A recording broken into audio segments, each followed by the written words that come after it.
Imagine, demand, and build a world transformed.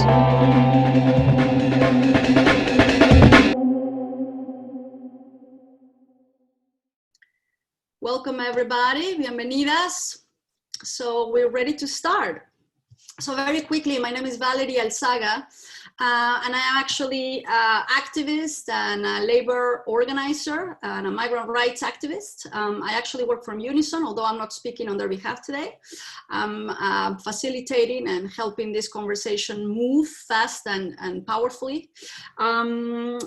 Just before we get started, just a few quick announcements and general TWT rules that I need to mention, right?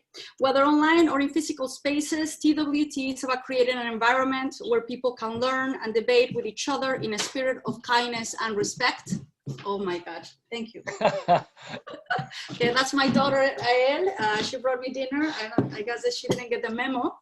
Thank you for all the domestic and affective labor my partner is doing tonight.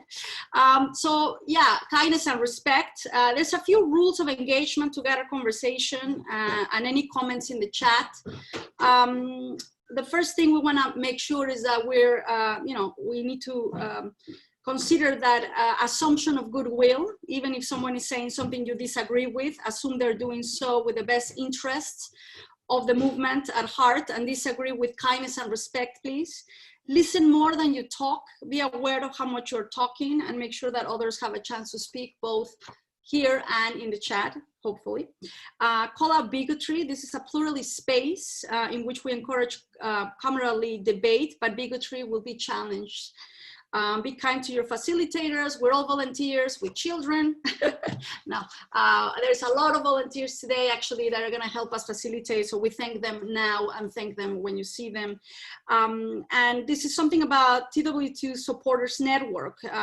We want to fund political education like this all year round. We've got a fantastic team ready to go and groups across the country. We just need a hit of our on our supporters target so we can raise enough funds to make this happen.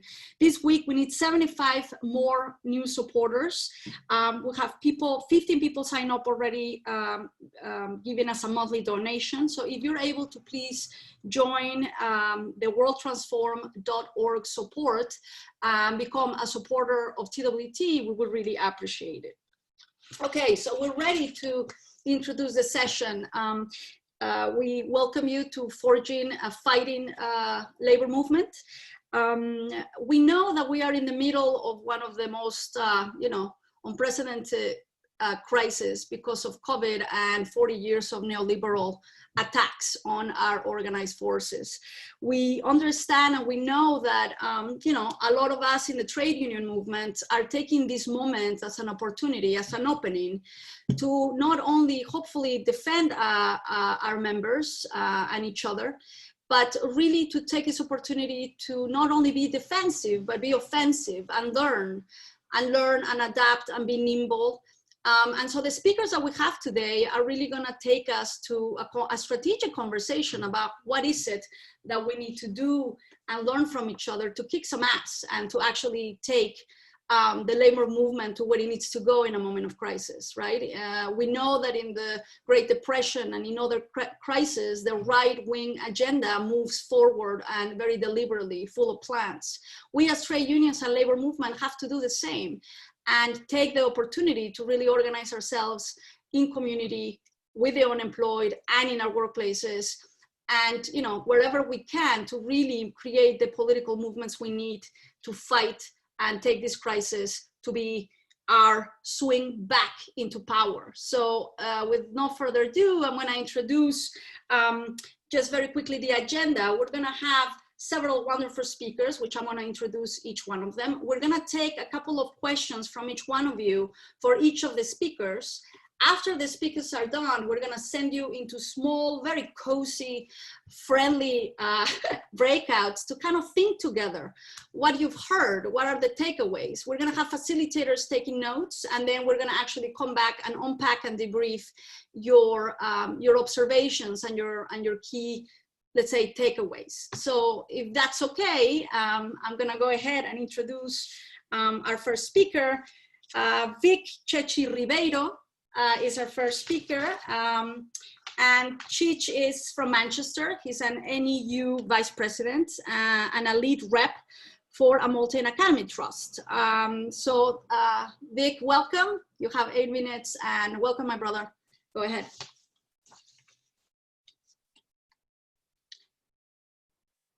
Can we unmute? Are you unmuted? I am now. Beautiful. Thank you. Thank you very much, Chair. Yeah, no, firstly, thanks for the opportunity to speak at the World Transform. A fantastic festival for political education. Today's session around forging a workers' movement. Political education is absolutely key and vital to that. So I'm the Vice President for the Manchester National Education Union, newly elected, but over sort of the last couple of years, rank and file, full-time teacher, lead rep for a multi-academy trust, which covers around 20 schools in the north of England. When the pandemic hit, we were sort of really pushed into new ways of working as a profession.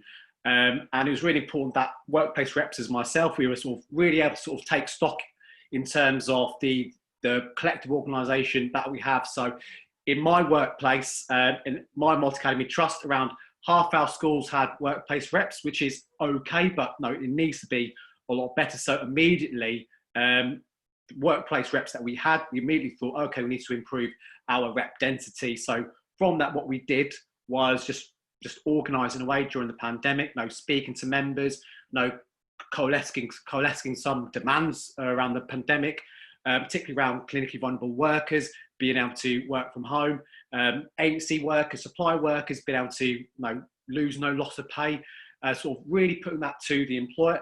In a novel situation, they want to have some direction. And as workers, as key workers during a pandemic, we almost sort of dare the employer to knock us back, because that would sort of that would make the news, wouldn't it? In terms of teachers, educate support workers, not getting what they deserved during the pandemic. So that was really successful.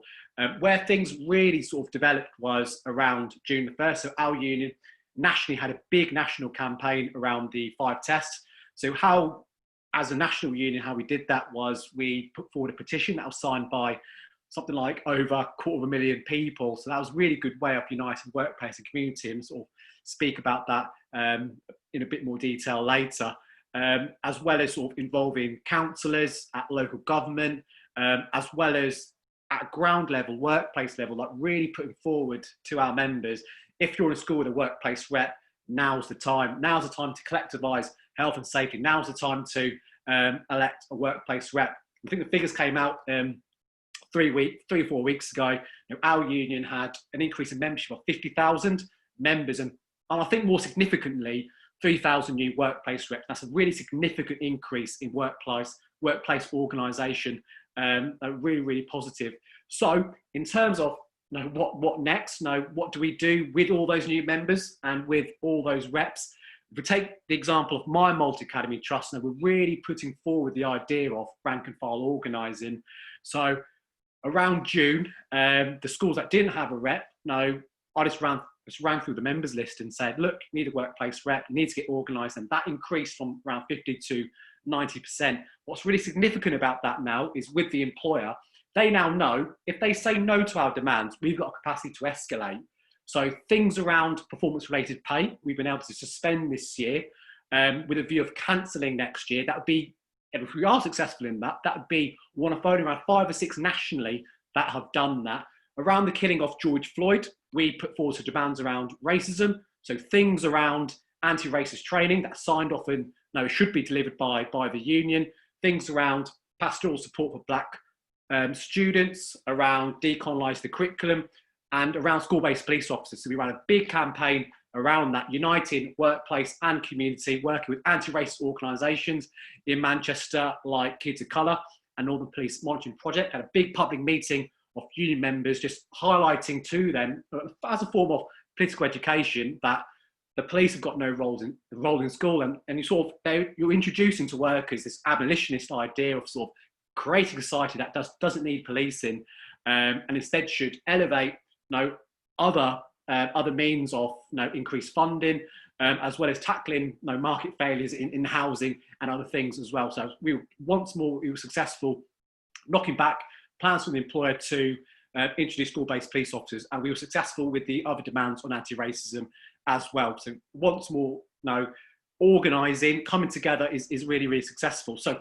in terms of nationally, what do we need to see now? It's building a rank and file organisation. We need reps in every school, and we need to sort of move away from this idea that a union is an insurance policy. In fact, what it is, it's about workplace democracy. And where we have union districts, the function of that should be where rank and file reps come together and they organise, they share ideas around campaigns, and they come together in that matter.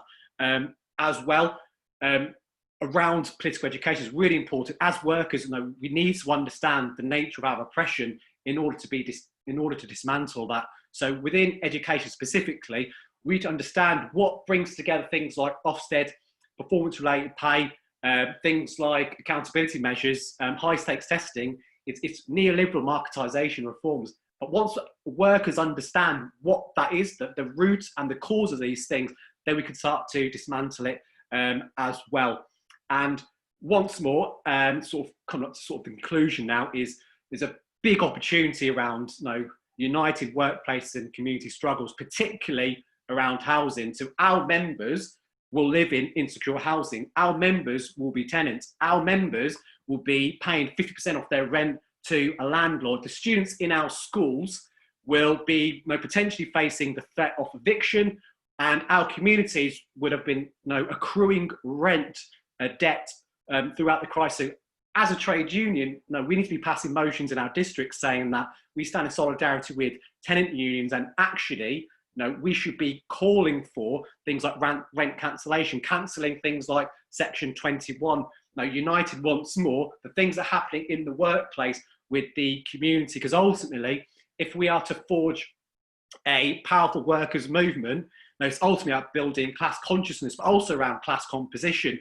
It's finding commonality between as many groups of people as possible and uniting them together. Because once we can do that, it's almost like a reciprocal relationship that we have. Members will flood into the unit. Oh, this is really interesting. We're starting to talk about things like housing, starting to talk about things like racism. It makes it a lot more relevant, exciting, a lot of potential there for joint working, because ultimately, and I sort of think and I'll finish on this point. The election that we had last year sort of really highlighted the lack and the institutional weaknesses that we have in the workplace and the community, and ultimately it's got to be down to us to build that strength and power in the workplace and the community, and to build those bonds of solidarity between all of those groups for a better world and a better society. Thank you. Thank you, Vic. So if people can put any questions, we have a couple of questions already, great. So question one is, has the NEU got a political education program? And if so, how successful are you in getting people involved? That's the first question. Yep, so we have a national training program, and that sort of focuses more of your bread and butter union issues to do with equalities, and that covers things like racism, which is a form of political education itself. What we need though is to have that, like I sort of said in my talk earlier, was really building that rank and file presence at a local level. So any political education is delivered by the workers in that local area, and it's sort of bespoke to what's going on in the ground in the area. So what we've done, for example, in our multi-academy trust was I sort of mentioned earlier those 5 demands around anti-racism. If we want our members to join a campaign about anti-racism, they need to understand racism. So what we sort of did was we had a big reps meeting, and I did a bit of training with the reps around racism, and this covered the historical, the roots of racism, how it's got its links in capitalism, imperialism, colonialism, and how that sort of informs oppressions and sort of institutional forms of racism in education and wider society. And that was really successful. And actually what I found was people come to union meetings would be coming there for the first time, because as well as an opportunity to improve their workplace, ultimately we want to sort of, we want to educate ourselves. There's a long proud history of political education between between workers that ultimately is sort of us to sort of teach our own history, isn't it?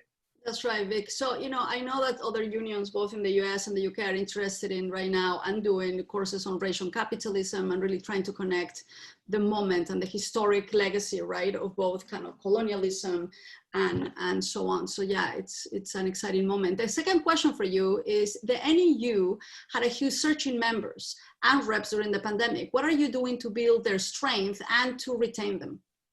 Yes, that's the key question for me. No, which is moving from gaining during the pandemic and out of necessity and a short-term thing around health and safety risk assessment. But actually what we want is long-lasting transformational change in education and also in society. So as a union, we've partnered up with Jane McAlevey to deliver a strike school in the middle of September, early October. I'll actually put the link in the chat. So a group of sort of politicised NEU reps and activists, we actually did a bit of training with Jane as part of some sort of bit of train the trainers. So we're then looking to roll that out then in September alongside unions like the UCU, and what we would then hope is to be able to sort of roll that out ourselves as a union in districts and nationally. Yeah, well, thanks, Vic. That was really interesting. We'll come back to you, but thanks a lot for being here. So we're moving to our next speaker now, and that's somebody that I very much know. This is my colleague, Kevin Lucas. Kevin Lucas has been in the movement for about 20 years, doing union organizing in the UK as well as in Australia and New Zealand. Kevin currently leads the organizing in the Northwest region of Unison, where significant resources have been really deployed to support workers during this moment to build stronger workplaces. I'm going to actually let him talk about it, but there's also been a dedicated resources to do a dispute team, which is really kind of like, basically striking and fighting, any kind of privatization processes and so on. And so he'll come in and talk to us about what they've been doing at Unison Northwest. Yeah, so welcome, Kevin. You got 8 minutes, brother. Thanks. Thanks, Valerie. So yeah, thanks for the opportunity to speak at what is such a great event. I want to introduce my short bit by quickly repeating something from Australian trade unionist Michael Crosby. Michael spent decades working with unions around the globe, helping them to develop a more organising approach. And he says that unions generally follow the same pattern. They're born from strong activist roots, they professionalise, and then they bureaucratise. And this is where we lose our way. And unions are then faced with a choice to either continue on that path to decline and die, or to return to our activist roots, rediscover our founding purpose, our collective fighting organisations to further the interests of working people. And I certainly, for one, have no interest in managing union decline. And for 8 years now, our region has been on a journey to build an organised and fighting region. And we're just one region of one union, but we are fairly large. We've got around 190,000 members within our region of Unison. And I want to give 2 examples of what's been achieved just in the Northwest. So early in 2018, we'd been on our organising journey for a number of years, and lots appeared to be going to plan, except for the fact that we were being battered. We were into the 8th year of austerity. There were attacks on terms and conditions, job losses, large-scale outsourcing of public services affecting our members. And whilst we were campaigning against these attacks, it was rare that those campaigns escalated to strike action, and even rarer that that action actually succeeded in reversing the employer's attacks. And we had to acknowledge our failure to provide members with sufficient organised support and expertise to give them the confidence that they could build towards successful strike action. So we resourced it. We set aside a team of 3, 4, and now 5 organisers, a dispute team who work full-time on doing nothing but supporting members to escalate campaigns to successful strike action. And the impact has been transformative. In 2.5 years, that team has supported members through 15 disputes. We've smashed the Trade Union Act's requirement for 50% turnout in 13 strike ballots, and we've won hands down, securing all of our demands in 11 of those disputes. On average, that's a successful strike every 12 weeks. And by delivering successful local strike action, we've prevented outsourcing, delivered insourcing, and won substantial pay awards for thousands of union members. And that puts us in a different place. We don't any longer have to have these theoretical discussions about what a win might look like. We've countless recent local examples where union members have stood together and won, and it gives others the confidence to do the same. And the great news, and really one of my key messages here, is there's no secret to this success. Once we've a widely and deeply felt issue amongst the workers, we map the workplace to understand the areas of strength and weakness. We identify the workplace leaders and we support them to build a high density organised union. And we also map the employer, because whilst we know that strike action is the most powerful weapon we have, strike action rarely wins disputes on its own. So we map the employer to work out who are the real decision makers and how we can exert pressure on them from outside of the workplace. And then we look to bring those two lines of attack together into a timeline of action that escalates until we create such a crisis for the employer that accepting our terms of settlement is cheaper for them than sustaining the dispute. And that escalation requires a plan, which needs to be smart and strategic, and most importantly, I'd say it has to have the confidence of the members. But make the cost of the dispute to the employer more than the cost of the settlement and you'll win.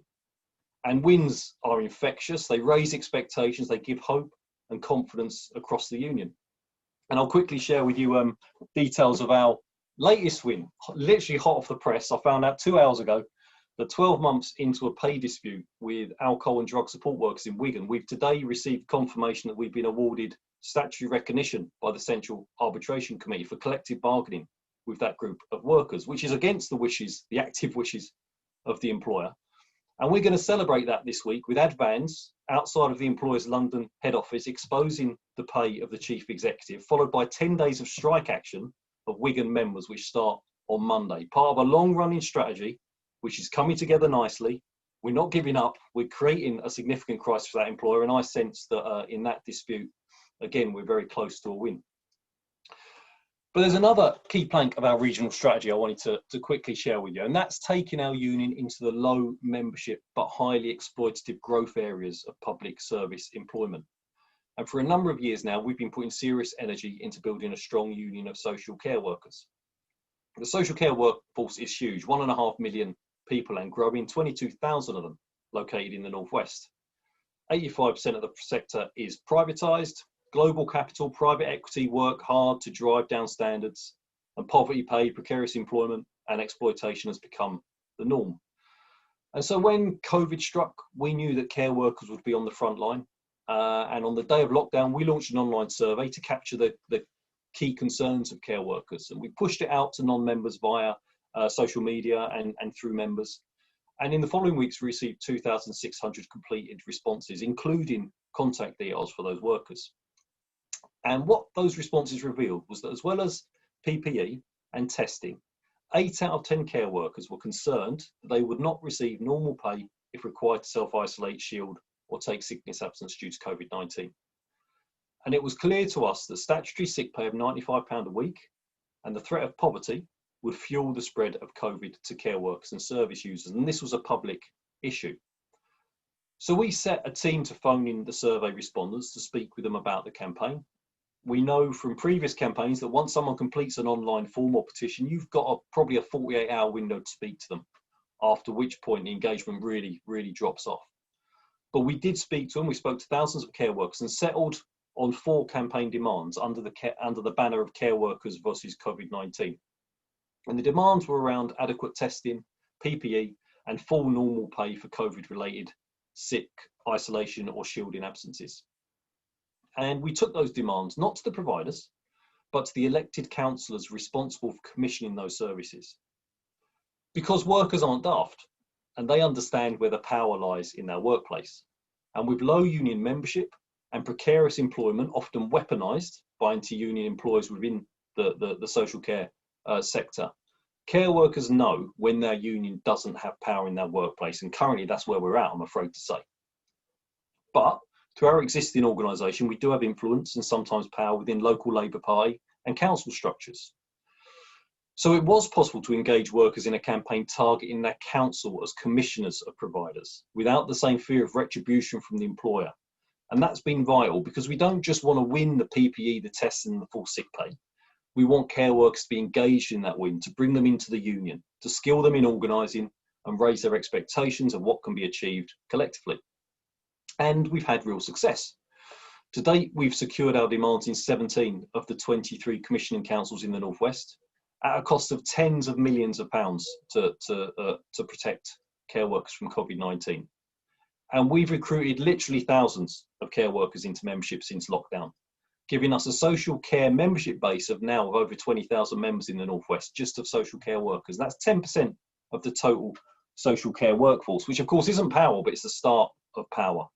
And I'll finish on this point. I see my time's running out. I mean, I've given, I think, a very positive picture of progress in the Northwest, and it's all true, everything I've said. But the fact is, we've still got a long way to go. We've made loads of mistakes. We've got loads more to learn.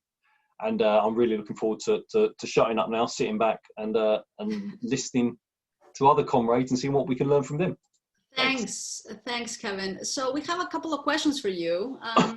One is, my union branch is quite disengaged. What activities, initiatives would you recommend to simply get people more involved? That's one question. Okay, well now, okay. I mean, you know, it's hard without knowing more details of what the branch is and what the workforce and sector is, but nothing engages workers more than a dispute. It is, you know, my honest, genuine view. But it needs to be the right dispute. It needs to be a dispute that's widely, deeply felt amongst the workforce, and one that has a really credible strategy to win. A strategy that workers can buy into. They see it, they understand it, and they know that through collective action they can win. And you know, membership, engagement, activity rockets in those circumstances. And if I'm being brutally honest, I've not seen much else. I can't think of anything else that has that level of impact. Yeah, thanks. Some folks are saying here, is this just a Northwest thing? I mean, why is the Northwest so much more powerful than other regions in unison, for example? I mean, I know other regions are fighting back. We have West Midlands, we have Scotland. I mean, they've done massive fights. But what is it about these regions, right? What is different? What is happening there? I mean, I wouldn't claim for Northwest to be exceptional amongst other unison regions, but I can only speak of my direct experience with the Northwest, you know. And I think what really is, I mean, we've got a lot of members, and that provides a lot of resources. And I think what's come together in the Northwest is a senior elected leadership who gets it, and they want to be organised and they want to be fighting, and so they're willing to work with the management team to ensure resources go to where it's needed to build power. Right. So. The last thing is that the dispute team, sounds quite impressive. What is your next big goal here for your region? We're still really focused on social care work. I mean, 10% membership, as I say, it's no more than a foundation, and we could easily lose that foundation if we don't build upon it. So we're 5 years into a 10-year strategy to get seriously organised within the social care workforce. I think in terms of the public service, provision, it's where the union needs to be right now. The levels of exploitation are disgusting. If we're not going to help workers address that, then who is? So that remains our priority. Okay, thank you, Kevin. Thanks a lot. We'll get back to you. We'll be discussing some of these things. Thanks a lot. So we have our next speaker, actually, is going to be somebody a lot of us very much respect and really admire, and that's Ethel Buckley from SIP2. So I want to bring her out and just welcome her, and just to know that a lot of what we do also in Unison, we definitely take good notice in what SIP2 is up to and how they've been able to fight back after major crisis. So thanks, Ethel, for being here. And 8 minutes, sister, and we'll have some questions for you. Thanks. Thanks so much, Valerie, and thanks to the organisers for inviting me. It's really great to be part of this session. I've been looking forward to it, and so I think I'm going to pick up on some of the things that Kevin was saying there just before me. I also advocate for Crosby's book, by the way. When I was starting to try to teach myself, because a lot of us do end up teaching ourselves, don't we, in this work? But also people like Valerie and Andrea Staples taught me a lot in this work about 10 years ago. But Crosby's book, Power at Work, is definitely a good place to start for anyone interested in looking at how unions need to change. So that's what I might say something about initially. So SIP2 is the largest union in Ireland. It's operates on both jurisdictions, in Northern Ireland and the Republic of Ireland, is a general union in the public and private sector, and is quite a significant union in the country and in the society, because our union is very associated with the struggle for colonial independence. And so, for example, the Easter Rising, which people might know about, which was the big event in Irish freedom from British colonialism. The socialist fighters in that marched out from our headquarters in Liberty Hall in Dublin. So we kind of play quite a significant role in the society. But exactly what Kevin said, our union had over decades, no one's fault in particular, no particular leadership's fault, but had really moved into a servicing model of trade unionism. And we were not winning for our members in the way that you can win if you change to a stronger style of trade unionism. But more importantly, density was dropping for trade union membership in the country. Now, density in the Republic of Ireland is low. It's not as low as in Britain, but it's low. And one of the things to say is that we face a very, very hostile context in the Republic of Ireland. So more hostile than the UK. We have no legislation for recognition of trade unions. We have to fight for our recognition. But I have often maybe said to Kevin and colleagues, in some ways that might make us a bit harder too, we definitely are involved in a lot of fights anyway, that's for sure. But so our union made a decision, a very conscious decision to change to become an organising union over a decade ago. And we are still working through that culture change. Culture change in trade unions takes a very long time. And even though you might make that decision, all the time we're having to carve out the resources for strategic organising and maintain them and keep them as we work our way through the evolution of our union. But so one of the things that we needed to change with was we launched a lot of campaigns. We were fantastic at launching campaigns, actually, but winning them, maybe not so much. And one of the reasons for that is we ran too many campaigns. That's the first thing. And the second thing is that we launched campaigns that we weren't fully convinced we could even win. And I just want to say, I'm going to go through, Valerie, really quickly, 5 things I've learned about winning union campaigns, whether those are organising campaigns or whether they're political campaigns, whatever kind of campaigns. The first one really is about committing to winning the campaign. If you can't convince yourself and the people that are running the campaign of a way and a strategy for winning it, really, is there any point? Is there? I don't think there is.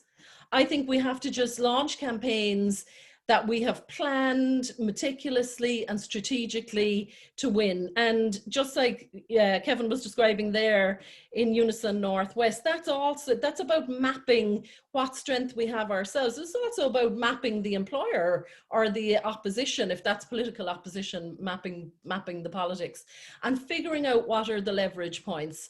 And sure, industrial action is a leverage point, and our union engages in industrial action a lot and strikes, and we try not to enter a strike unless we're strike ready, but there are other ways you can win campaigns as well. And one of the things that is really becoming clear to us all now, isn't it, and particularly with COVID, is the importance of messaging our campaigns and framing our demands correctly. And the reason why I say that is in Ireland, in both jurisdictions in Ireland, I think it's the same in Britain, we face a really hostile media. A media that is very hostile to the trade union movement, to the workers' movement, to worker demands. It's a pro-capital media. And we need to just become much more clever, I think, as unions about how we frame and message and present our campaigns. That's something I'd love to talk more to people about, but it's really, I think we don't spend enough time just putting the right frame around social justice into our campaigns. And sometimes we fall into the trap of, you know, the media really wants to portray us as self-interested, only working in the interest of members, often wants to portray us as primarily concerned with public sector workers, at least here in Ireland, that's the thing, not workers generally. And it's a matter of kind of, before you launch your campaign, just thinking through what are the attacks that will come there, or, you know, and trying to frame and message properly. And then moving on to the third thing I want to say, and this is really critical to winning union campaigns, and it is the power of worker testimony. So before we moved to strategic campaigning in this model of strategic organising, a lot of our communication and our messaging was done by full-time trade union officials, by trade union leaders. And you know what, we've learned that that's not a great idea. And in the same way that organisers get trained in, you know, 80-20, maybe you're listening for 80% of the conversation and you're speaking for 20% yourself, we try now all of the time to do 80% worker testimony and only 20% full-time union officials, because we have learned the value of the legitimacy of workers talking about their own issues, the issues that affect them. And we've also learned the problems that arise for us if it is full-time trade union leaders not in that work, you know. If we have a cleaner campaign, if we have a childcare campaign, you know, really full-time trade union officials talking about the issues for cleaners, it's, you know, it's fine in advocacy, but it's not strong in messaging to the public. So it is really, really important, again, as Kevin said, to go and spend the time to do the work, to find the workplace leaders, to train them in communicating the message of the campaign to the public and giving them the confidence to tell their own story. Nothing really is as effective in communicating and messaging as that worker testimony piece. And then I suppose the next piece is the online. Look, I mean, this is a whole conference in and of itself now, isn't it? But if the media is so hostile to us, then we've got to get much better at controlling our own media, because now we don't always have to rely on mainstream newspapers and radio stations and television stations to convey our messages. We actually have the means to convey and the methods to convey our own messages online. And that's been very powerful for us, I have to say, in a number of the campaigns that we've won recently. And then finally, the last thing I want to say, so we live in an era now where, you know, people are online all the time. People have a really strong sense of images and photographs. It's a really image-driven world we live in now. And we just got to be really careful in our unions to spend a lot of time in getting the correct images for our campaigns and not allowing the other side decide what are the images that are going to convey our messages in our campaigns. And just on that, if people are interested in this, might direct them to two of the campaigns that we won. Very tough campaign we won in recent years, Justice for the Cleary's Workers, where we were using all of these methods to win a tough industrial fight in the retail sector in Dublin. And then one that we're running at the moment around pension justice, pension age.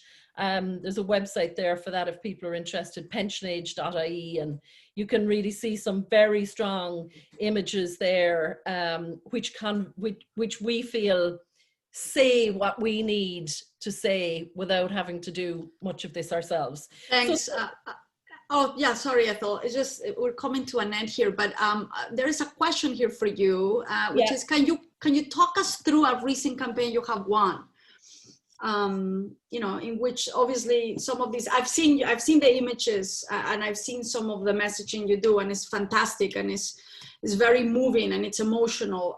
But, you know, can you talk to us a little bit about a campaign and the strategy that went through it? Yeah, so one that might, you know, is pretty easy to explain, and it's really easy to find the images on.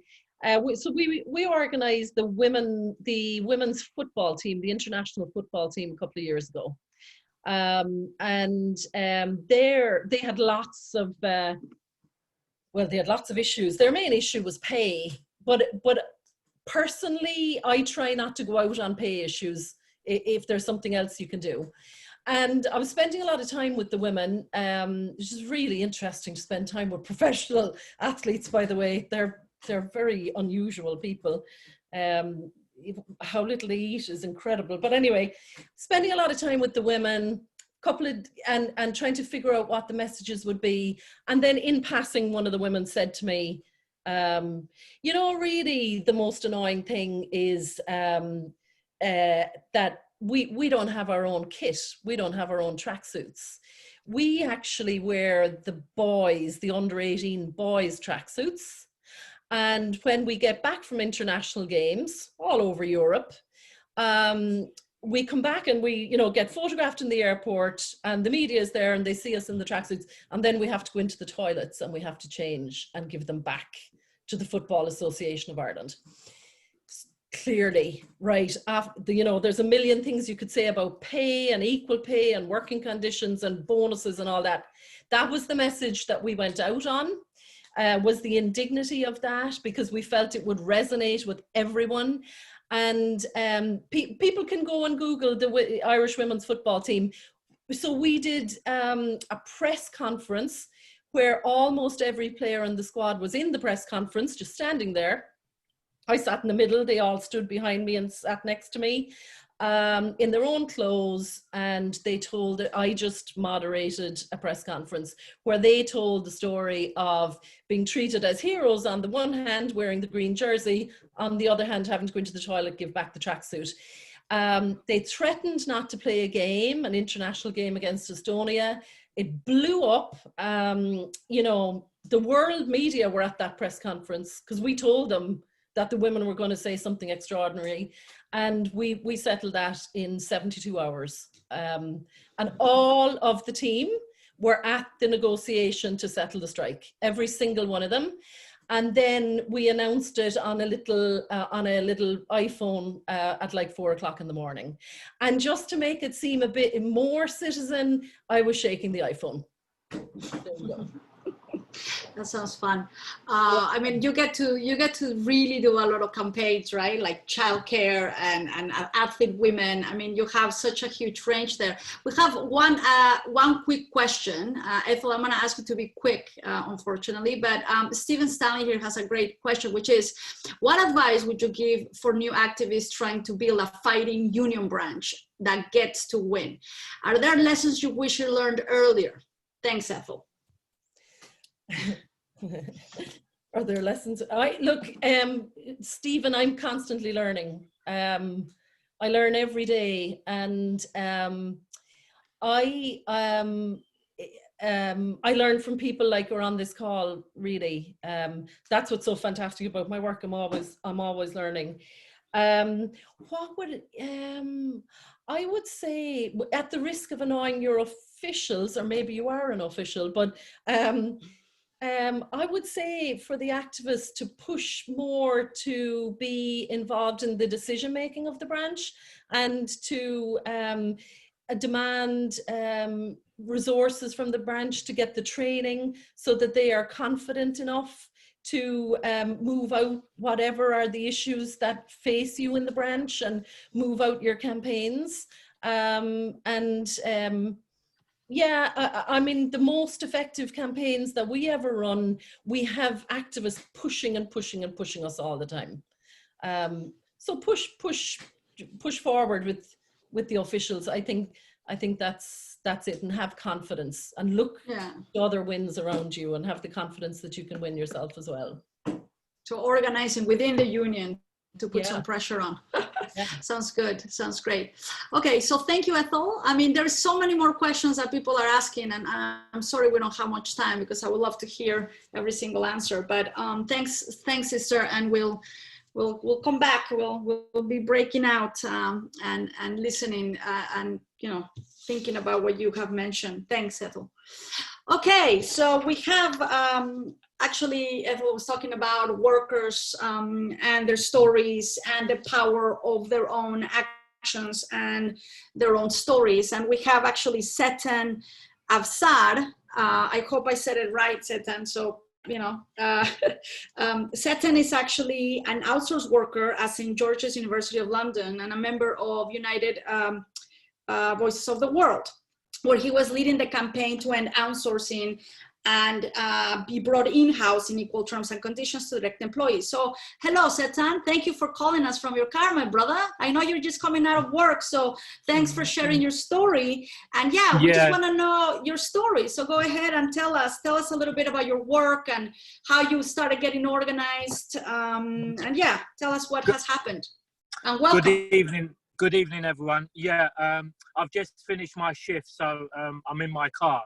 I would like to introduce myself. My name is Chetin, and I work at St. George's University of London. I'm one of the supervisors there, and we are outsourced to a company called Bidvest Noonan. I've been working there for just over 2.5 years now, and the reason why we would like to go in-house is because the terms and conditions that Bidvest Noonan are given us are, just the minimum, just the basic. We're not entitled any benefits like the in-house, because where I used to work, I know what it's like to work for in-house. You get all the benefits and enhanced, benefits. So let me see. I've got some questions here. What was your? So back in January, we decided to go on strike. We asked St. George's and Bidvest Noonan if we could sit down, negotiate, talk, and they rejected this. They didn't want to have anything to do with the union, any dialogue or anything. They categorically refused, and the members voted. We decided to strike, and we was campaigning out on strike. And because of the current situation, the pandemic, we decided to stop the strike, because obviously the current situation was, we thought, more important because we didn't know what was ahead of us. So the treatment that we're getting is constant, bullying. They want to micromanage us. Obviously, we're not entitled to the same benefits as the St. George's University staff. We get the bare minimum. We don't get sick pay. The holiday is, just the minimum holiday, and things like that. We don't get unsociable hours payments. We just get a flat rate. And, these kind of things is very important because we're on a 0-hour contract. And if I can talk about the campaign, when I joined Bidvest Noonan, I needed help from a union because I was being accused of some things that I didn't actually do. I thought that I was being picked on, harassed, bullied. So I joined UVW, and I'm so glad I did, because UVW is a great union, and they support you, help you, and guide you, and their knowledge is excellent. I once I done this, obviously with my colleagues, we decided, that we wanted to pursue and go in-house, and UVW helped us a lot. The campaign started beginning of last year, and we decided that we would strike in January, and we planned a 13-day strike, which we carried out. And at the moment, we're in talks with the union and the members again to start, discussions for us to carry on striking as well. So your goal is to actually become basically in-house, right? That's your overall goal. Can you speak about that? Yeah. So this is correct. That's our main goal, is to go in-house, because we feel that we are not being treated equally and with respect or dignity. And this is very important, because what they're doing is they're dividing the workforce. Why should we not have the same benefits of the in-house workers? Why should we be treated any differently? And this is our main, issue, is that we are being treated completely different, because we are not getting the same benefits as the in-house, members of staff.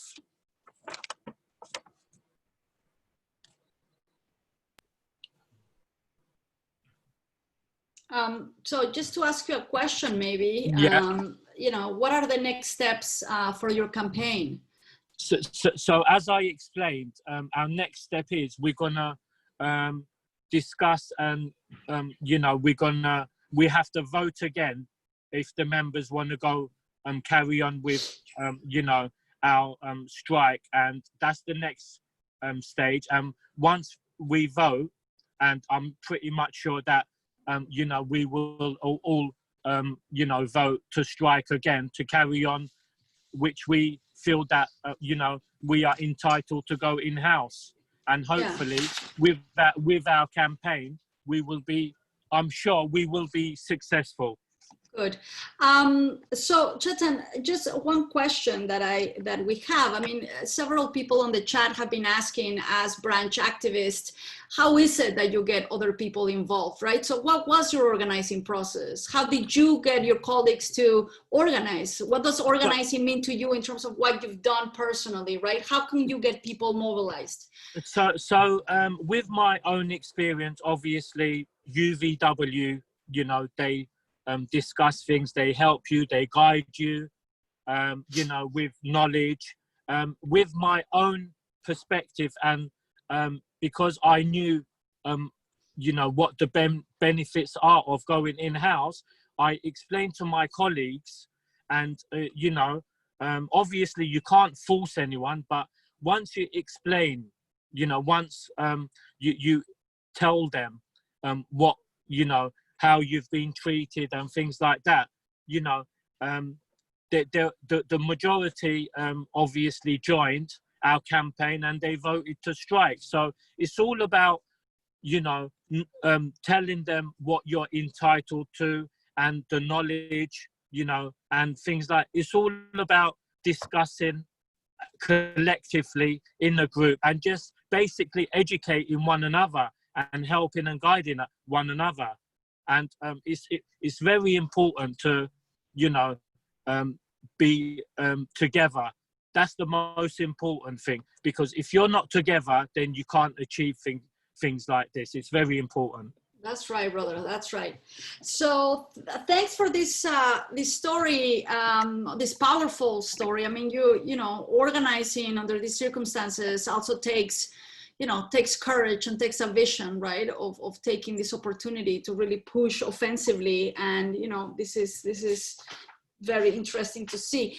Do we have any other questions for Chetty before I move forward? Is anybody? Oh, here we have one. Okay. So yes, I mean, you were saying that you know, one of the things is like your mentorship or your support by the union itself, right? Being a place where you learn and you take direction, but then quite frankly is your work on the floor, right? The best organizing happens between member to members, right? Because you know each other better. But what do you know, the support that the union has given you, can you talk a little bit more about that? So obviously, as you mentioned, it is important because we work there. We know how we're being treated. You know, as I mentioned, we haven't been treated fairly. There's harassment, there's racism, you know, there's bullying, there's, you know, all kinds of things. There's micromanaging I believe is a form of bullying anyway. Yes, yes. And You know, there's one more question here that is kind of interesting. How did other staff and maybe students at the university have engaged in your campaign? So it was a mixed feeling, really. You know, obviously, as I said, it's good to, you know, once you discuss and tell the staff and the students and the people why we are striking. Yeah. You know, obviously you're going to get people who agree and disagree with us. So, you know, it's very, very important to put your point across and, you know, tell everyone your story and how you've been actually, because a lot of the students and the staff didn't realize what outsource meant. And they didn't realize that we was on a different contract. We didn't get the same benefits. You know, we were not entitled to sick pay. You know, we wasn't getting the same holiday. You know, things like this. It's all about, obviously, you know, informing, educating, telling your story. And this is what we've done. We've campaigned, and, you know, it was very effective. Also, why we, you know, striked as well, we've managed to, because the cleaners are outsourced as well. And now we've managed to get at least about 12 to 15 cleaners to join UVW as well after we started striking. So they were not aware of what they were entitled to. And once they saw that we was fighting for, you know, respect and to be treated fairly, they jumped on with us and joined UVW. Yeah. So thank you, Chetan, for sharing your story and your campaign. And, You're welcome. You're welcome. Yeah, and thank you. I know that you were supposed to be one of our first speakers, and we really thank you for taking the time after work to share your incredible story. And we will now go to our next speaker, but hopefully we'll be in the breakouts with you as well. Yes. So thanks, Chetan, for. Okay, so we have our last speaker now, and so we're going from basically London all the way to the US, and we have our final speaker, Stephen Lerner. Stephen is actually a very good friend of mine, a mentor of mine, so I'm really glad to have him here. He's a labor and community organizer and the architect of Justice for Janitors, where we met, and I was an organizer myself. And now he's part of the Bargaining for the Common Good network and leading you. And he is also an expert and a leading critic of the financialization of the global economy. So welcome, Stephen. You got 8 minutes, and yes. Please take it away. Thanks. It's great to talk to everybody in 8 minutes at hyper speed. Hopefully you'll understand my American accent. I'm going to try to do the origins of bargaining for common good, an explanation of what it is, a definition of it, talk about its components, cover 3 specific campaigns. But what was really great listening to this is listening to your discussion really captures many of the different elements of bargaining for the common good. And where we started in bargaining for common good was after the Great Recession of 2010, 11, 12. Because very similar to this, a lot of what you would call branches, what we call local unions, were talking to each other, and they were saying, what do we do differently here? How do we not just have the same old defensive fights to fight austerity and layoffs and privatization and all of that? And one of the key things we realized is that the economy had dramatically changed. Some people use this word financialization.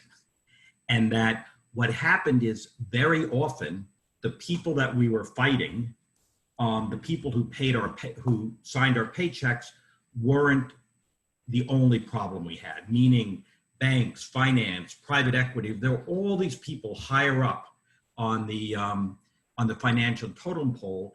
And one of the first things about bargaining for common good was saying that we had to understand the larger forces, and just fighting our existing employer or who signed our paycheck wasn't enough.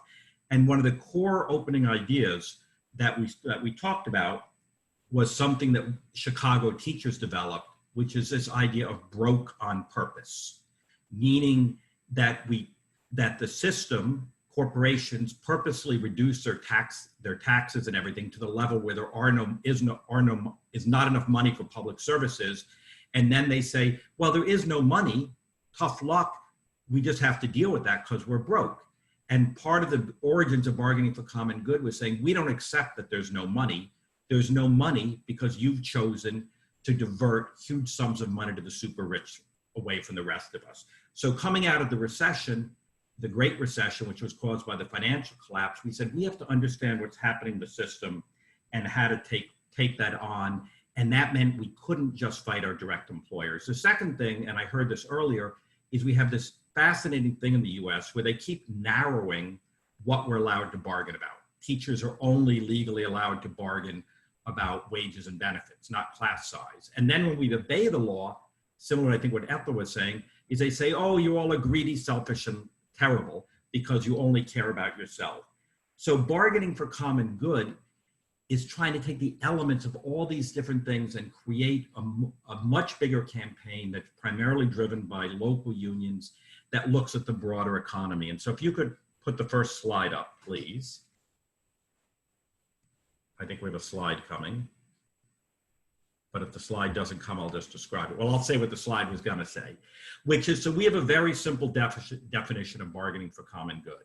Here it comes, which is it's community and union members partnering around a long-term vision for the structural changes they want to see in their communities.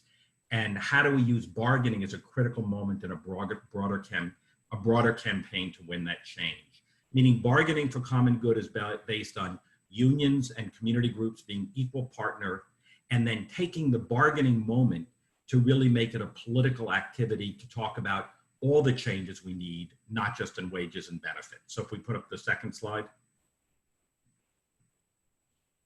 And then what we said is we've developed a series of elements of bargaining for common good. So if we could put up the second slide, which a lot of which we heard here earlier, which is one, we're saying explicitly, regardless of what the law is, that we need to expand the scope of bargaining beyond wages and benefits. Just as I heard the brother from the teachers union talk about housing. When the Chicago teachers went on strike, one of their demands was about housing because 20,000 students in Chicago have are homeless. Second, that we need to go on offense by identifying, exposing, and challenging the real villains, meaning there are giant private equity companies. Again, during the Chicago teachers strike, they did sit-ins at the real estate companies that were getting billions of dollars in tax subsidies, saying the reason there's no money for schools is because we're giving it all away to the billionaires. Third, we talk about engaging community allies in partnership in issue development and bargaining campaigns. Many unions, or good unions, do bargaining surveys. We also do a community survey saying to community groups at the beginning, what should we put what should we be demanding beyond wages and benefits that affects the community? In Los Angeles, the issue that came up again and again was police out of schools. Fourth, that we need to center racial justice in our demands and constantly lift that up in all of our campaigns, even in campaigns that are among overwhelmingly white workers. People talk about a lot here, but that we need to do the internal organizing and membership and member engagement. We start a year and a half before the contract's going to be expire to go deep. Six, that we have to leverage capital. So in the United States, what that means is our pension schemes are often invested in the very companies that want to destroy the union. So what we then say is, aha, we need to look at how we use the workers' capital to pressure employers. And finally, that the campaign doesn't end just when the contract's over, that the contract is just the opening. So if we can dump the slides, you can go back to me. And so I just want to give you a couple quick examples of what that means concretely, which is one, I was really happy to hear about the teachers, is the teachers in the United States have been leaders of bargaining for common good. And they've redefined the mission of the union as the mission is how do we change our cities and our country so kids can learn. So they have a whole wide range of demands that go way beyond not just class size, but not just police out of school, but literally in Los Angeles, one of the demands was that any excess school land would only be used for low-income housing. It wouldn't be sold to make a profit.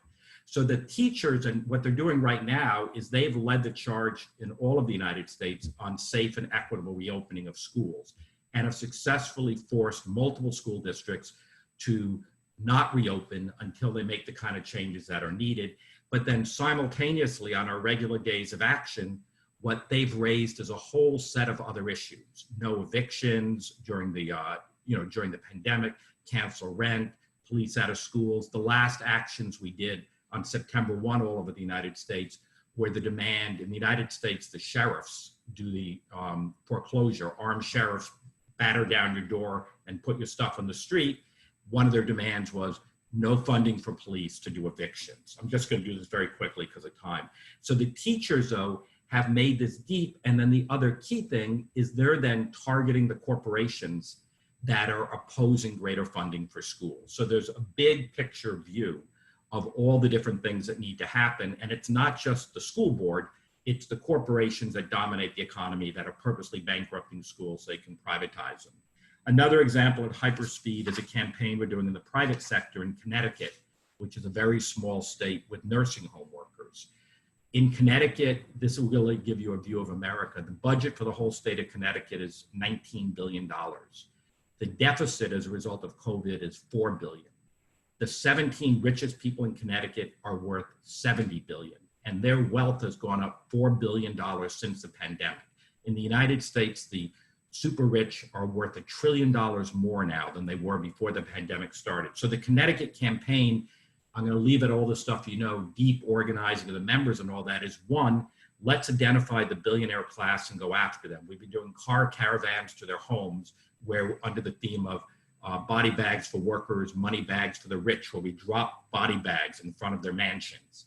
Then, so we're beating the hell out of them to set the stage. And then we've lined up for 20,000 nursing home workers that they'll be prepared to strike when the budget's being debated. So we're telling the story as people describe, we're going after the super rich, we're showing there's plenty of money, and then we're saying when we're trying to raise taxes on the rich, the hammer won't just be traditional lobbying, but it's going to be a mass strike, which includes a plan of how to shut down the state of Connecticut. So that's about workers being essential. It's about all the workers and their family members who died during COVID. And it's pointing the finger directly at the billionaires who are literally getting richer while people are wearing garbage bags for PPE. Another example is the work we're doing on housing, which is it's mainly corporate landlords in the United States. Some of them like Blackstone that operate in the UK. We're looking at how we disinvest our pension money, but we're setting up with unions as backers of it, eviction defense, blocking courthouses. You might say, how does that relate to bargaining for common good? Because almost every union involved in bargaining for common good has been taking up housing as a key issue. Because as a guy from the teachers, it's an issue for teachers, but how in the world can students learn if they're homeless? And one of our earliest bargaining for common good campaigns in St. Paul, what we want, Minnesota, what we won, is that the school district would no longer do business with any bank that forecloses during the school year. So we're trying to take big issues and figure out how we create demands about them. And then finally, what I'd say just to wrap up this piece is in the United States, there was no list of all the contract expirations. So we created a map. I'm actually gonna put this in the chat here, we created a map of all the collective bargaining agreements that will expire for 5 million workers over the next 2 years. And what I put up is a webinar we're doing on it tomorrow. So we're then both by sector and geography able to physically look at everything that expires. Then what we're saying is let's create demands that all the unions in that geography or sector adopt. And then like in Connecticut, we're building for a year to a year and a half for a series of large-scale strikes where we simultaneously go after both the political regime, the corporate actors, and then put people into mass mobilization. That is, and our basic summary of this would be, is that we think until the super wealthy feel the level of crisis that workers feel, as long as the US stock market continues to go up, people don't care if workers die.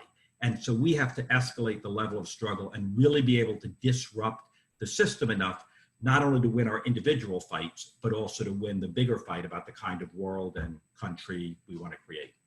So that was at hyperspeed. I'll stop there, Valerie. Thanks. So we have a couple of key questions. I mean, I think the question that I usually have about bargaining for the common good, which I find very inspiring, is the fact that when we just focus on our employers, we're really not focusing on the people that regulate, or in the case of a lot of our rights and a lot of financialization, equity funds, etc., the people that actually keep those politics and that policy and that deregulation, right?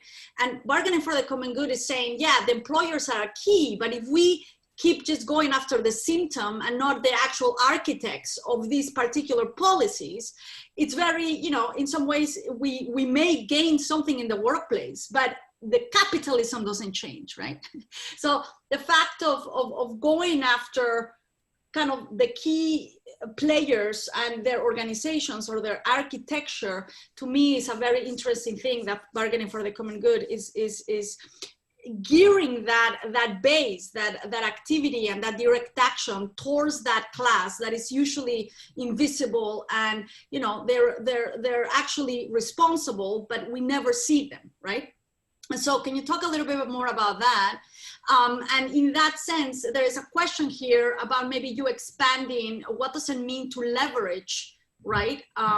Especially when it comes to workers' power, right? Like pension funds and so on. If you could mention something about that. Yeah, could you say a little bit more about leveraging workers' capital? It was the question. But on your first thing that was more of a comment than a question, let me just be very concrete. In the United States, what we do is we do something called power mapping, which is in each geography we're working in, we map who the richest people are and the most powerful corporations are. It's not very hard to figure out. And then we look, and this will lead to the leverage of capital, and then we look at what are the multiple ways that we impact. So part of it is just showing up directly, literally at their homes, which is a two-part strategy. One, for workers to see this is how these guys who are claiming they're broke live. And then second, how we actually start to make them feel the pain. So for example, when people get evicted, we pack all the luggage up into a truck, and we pack all their stuff that's been thrown out on the street and furniture. And our demonstration is to go on their lawn and set up a tent city with the furniture. So you can see this is the damage you've done. So we try to make it bigger than life and directly confront them. In terms of leveraging workers' capital, in the United States, each state has multiple pension plans. And unions have people that serve on those boards. Generally, we've fallen into the trap of saying, well, whatever gets the highest return is what should be invested in. So what we've been working on with pension funds is getting them to adopt policies to get out of what I call assisted suicide, which is where workers' deferred capital is invested in companies who want to destroy unions. So we've gotten, for example, a whole series of pension plans to agree that they will no longer invest in hedge funds or in private equity. And what we argue is that even if the return is slightly higher, the damage they do is far greater. So that requires us to go deep with union members to understand what the pension money is. We then have to do training of the trustees, and then we have to run a whole campaign to put pressure on them. Early in the Justice for Janitors campaign, we got $1 trillion of US pension capital to agree that they would not invest in any office building that mistreated janitors. For legal reasons, we had to dress it up. So we could then go to a building owner, we're about to have an industrial dispute, and say, you may lose your capital if you don't settle. So it's identifying where the capital is, how we influence it, and getting out of the trap of saying, well, if I can get a 0.5% higher return, then I'm going to invest in somebody who wants to destroy unions. Yeah, so the last question we have for you, Stephen, is how have unions and community groups been able to unite and build solidarity between white and Black workers, especially under common banners such as Defund the Police, right? Like CTU have been running big campaigns around that. Can you talk a little bit about how BCG is putting racial justice, and how do you actually work that in your base building and you know, kind of central messaging? So maybe one of the best examples of that is what happened with the United Teachers of Los Angeles. A year and a half before their strike and their contract, they did a community survey. And what came up again and again in communities of color, this is both in Latino communities and African-American communities, was this question of the militarization of schools and the role of the police. And when they initially went to their members about it, members were like, these schools are tough places, I want cops here. You know, that was the initial reaction. And so because they started a year and a half before the contract, there wasn't magic. It was deep work where community members came in, where there were multiple meetings, where people talked about, did this really help education? In fact, what was the impact? So I guess what I want to stress is it's good organizing that starts way in advance.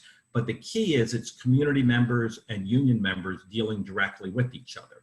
And to give you a sense of how complicated it is, the number of teachers whose husbands are police officers is huge. And so this is part of an ongoing process, and also helping people see, what if those resources went to social workers? What if those resources went to violence mediation instead of cops? But the other part of it that people referenced earlier is that we do talk about racialized capitalism. ACRE, who's one of our partner groups, is going to be speaking, I think, tomorrow, the Action Center on Race and the Economy. We track what's happened to the US economy being built off of the extraction of wealth of communities of color, that part of the origin story of the United States, and you need to look at that. And it even affects school funding, because the way we fund schools in the United States is off of property tax. So communities of color have less wealth, so therefore there's less money.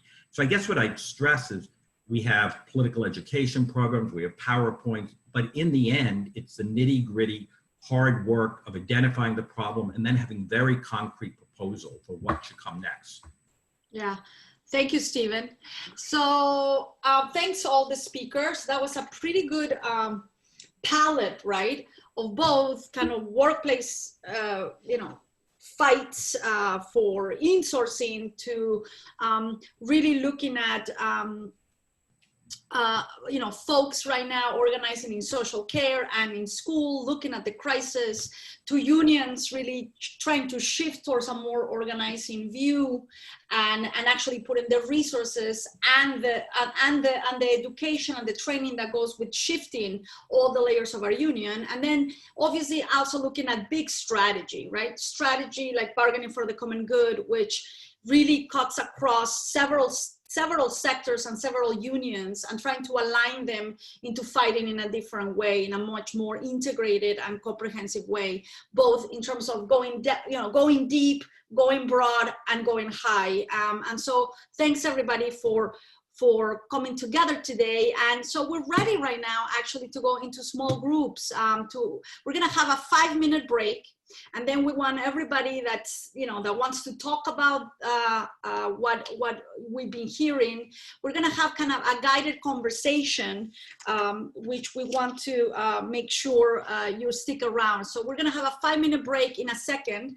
But when we come back, we're going to actually have everybody go into different groups, including our speakers, including some of our facilitators.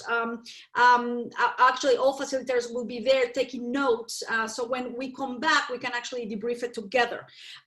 We are going to break you in small groups, and the questions we're going to ask you are going to be, what are the key ingredients to effective union organizing and campaigning?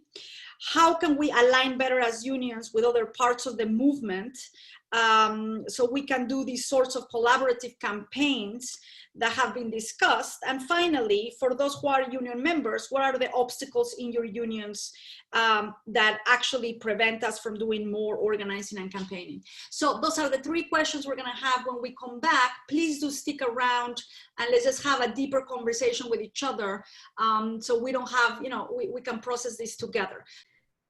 Somebody from group 1, key takeaways from the 3 questions you guys had a chat with. Hi, thank you for bringing me in. So we had a really, really good discussion. We had Stephen talking about his experiences in America, and we also had Ethel as well, speaking about her experiences. Oh. Sorry.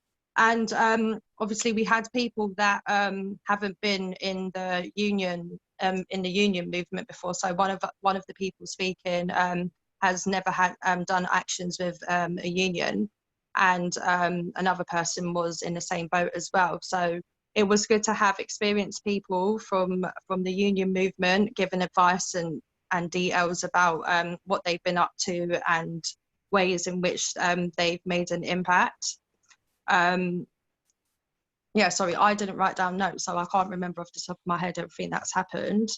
But yeah, really, yeah, can Mike take over, please? Sorry, Andrea, thank you. There was just 1 or 2, that covered everything really well, but there was some specifics that can maybe, if we've got time, because there was some really good questions from people in the group. So on the first question of the key ingredients for effective campaigning, Alex said holding full-time officials to account and making sure you've got a democratic fighting union rather than a means of union bureaucrats making careers for themselves. So, you know, there needs to be ownership of the union for rank and file members. And I think it was Emma mentioned that building housing and community unions in localities to forge links with the traditional trade union movement, on better aligning trade unions with campaigning groups in the community.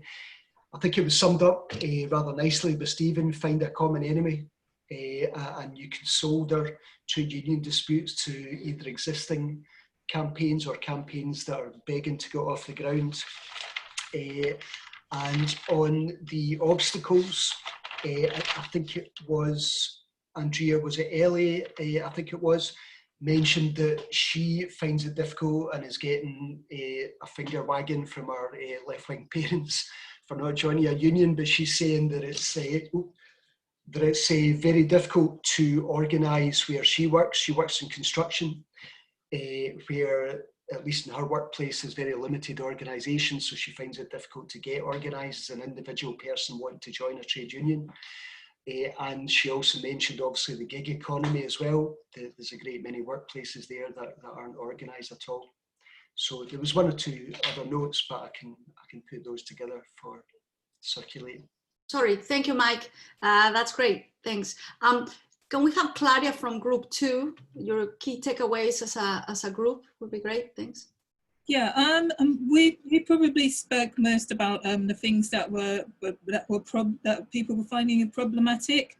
Is that we had this was picked up that it was people felt that the unions were invisible, and new members and many people and were finding it were confused by the technical terms and the acronyms, and they found it. And as new people, they found it hard to get involved with it because it was just confusing.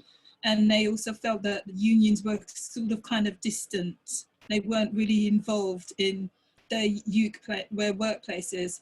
And then we carried on talking with that. And then we got into some things that were also problematic in this is part question 3 is that as what was another obstacle, and the obstacles that we were also discussed that there were the resources of the media.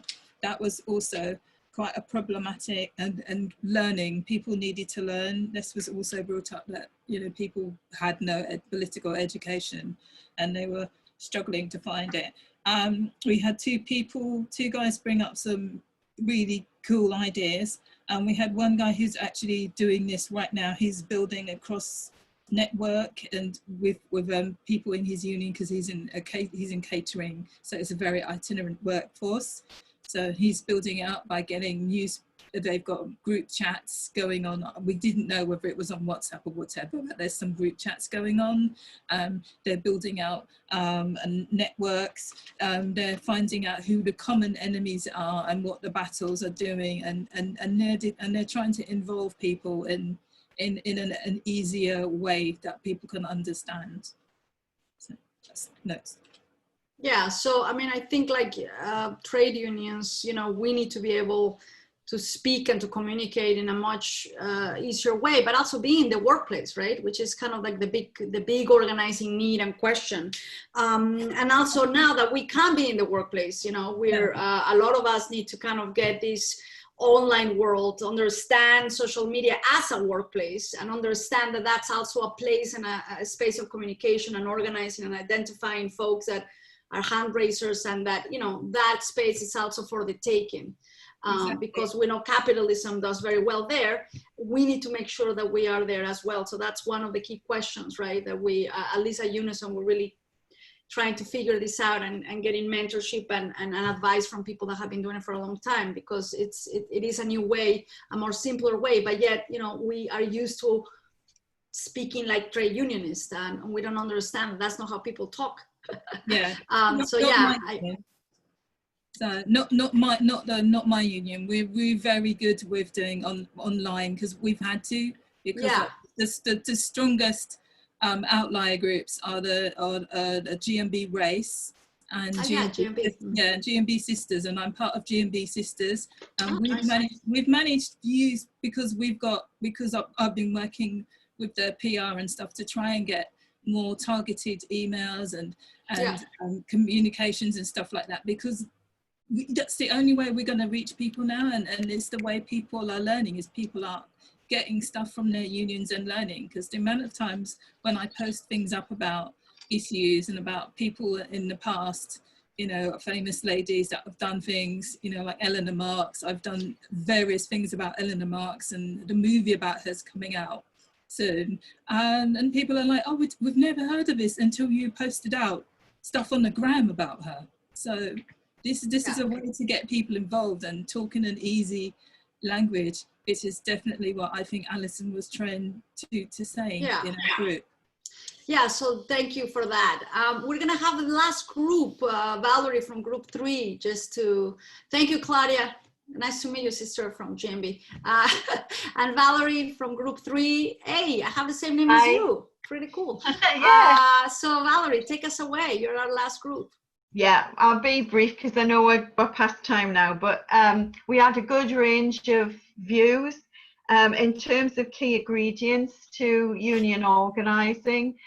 People were talking very much about campaigns being at the centre of that. And one thing that was mentioned, which I think is good, is that about getting small wins in campaigns, so that you can raise confidence and increase collective power, increase communication.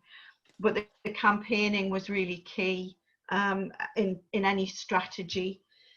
When we talked about aligning better as unions, Jennifer came up with a great example that she's currently working on in her union, which was around campaigning with 6 other collectives on environmental issues. Yeah. And that they were then able to link that with class and economy and create a campaign for free public transport. That it was really useful because it meant that the different collectives got together, they spent time talking, they came up with a manifesto, and it really built a bond between them that they would then be able to take that forward. And then lastly, about the obstacles, one of the things that was mentioned was that unions perhaps sometimes stick too much to the belt and braces and don't engage as much as they should with the wider community, and how important that is to build up union strength. Yeah. Jump in, anybody, Marco, if you feel I've missed anything. No, I think you wrapped it up perfectly. Great. Thank you, Valerie, for closing us. I know that the time is we're a bit over, so I just want to thank everybody. Hopefully this was useful and we can take a lot of these ideas and frameworks and actually innovative strategies to kind of infuse our unions and our community organizations to be in alignment with unions, right? Because this is going to be us now. There's, you know, this is our time to fight back. So thanks everybody for everybody saying brilliant session. Thanks to our speakers, Stephen all the way from the US, thanks a lot. Ethel from Ireland, Chetin from London, Kevin and Vic from Manchester, where they're having like some powerhouse organizing going on in that area of the world. Thanks for sharing, everybody. Charlie, all the facilitators, and we will see you. For any comments and questions, there is going to be more events around labor in the forum of TWT. So take your questions and your ideas there as well. Okay, so thanks, buenas noches, and we will see you. Si se puede. Bye-bye. View the full TWT20 program and become a supporter today to help us deliver political education all year round at theworldtransformed.org.